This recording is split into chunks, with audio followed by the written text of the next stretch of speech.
visit to border and crossings drop to a trickle. When President Joe Biden makes his first visit to the border with Mexico on Sunday, he will hear from aid workers helping manage the immigration crisis and from local officials desperate for more support. What he won't see are the miserable makeshift camps dotted around El Paso that triggered headlines last month about migrants taking over the streets. On Tuesday and Wednesday, law enforcement teams moved through the downtown area, picking up migrants who had entered the country illegally. As a result, he may get a view of the border but not of the crisis, say infuriated border agents who wanted him to see the scale of the chaos last month.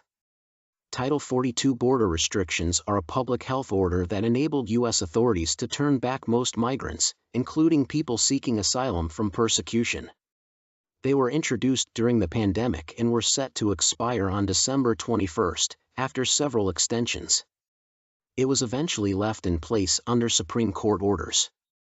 But hopes that it would be lifted triggered a surge in the number of migrants attempting to cross the U.S.-Mexico border at the end of the year, with even larger numbers expected to arrive once the pandemic-era order is eventually lifted.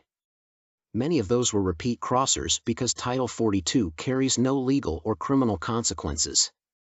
Title 42 authority has been applied unevenly across nationalities.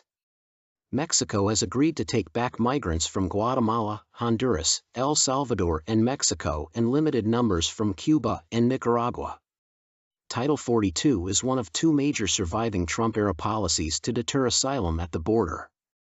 "It's a dog and pony show," said a volunteer helping dozens of migrants seeking shelter at the Sacred Heart Church. "They've cleaned it all up for him." Officials say they are just enforcing the rules and that any timing is coincidence. But a day before the president's arrival, and the scene could not be more different to the chaos of late December. Migrant numbers surged then as arrivals timed their journeys to coincide with the expected end of Title 42, a Trump-era restriction that eventually won a stay of execution at the Supreme Court. Then hundreds of mainly Venezuelan refugees camped out on the sidewalks around the Greyhound bus station in downtown. Now their bundles of clothes and belongings are gone after border agents moved through the area during the week. Only a few dozen migrants remain on the sidewalk around the Sacred Heart Church downtown on Saturday. Illegal arrivals say they are protected by the church's sanctuary status so long as they do not step off the curb. Brandon Judd, president of the National Border Patrol Council, said his 18,000 members had been waiting 2 years for Biden to come and see what they had to deal with every day. He said the White House knew what it was doing with a January visit. The number of daily encounters had dropped from about 7,500 a couple of weeks ago, he said, to about 3,300 now, a seasonal pattern that happens every year. Biden has all those figures. He knows all the trends. He knows when the best time to come to the border.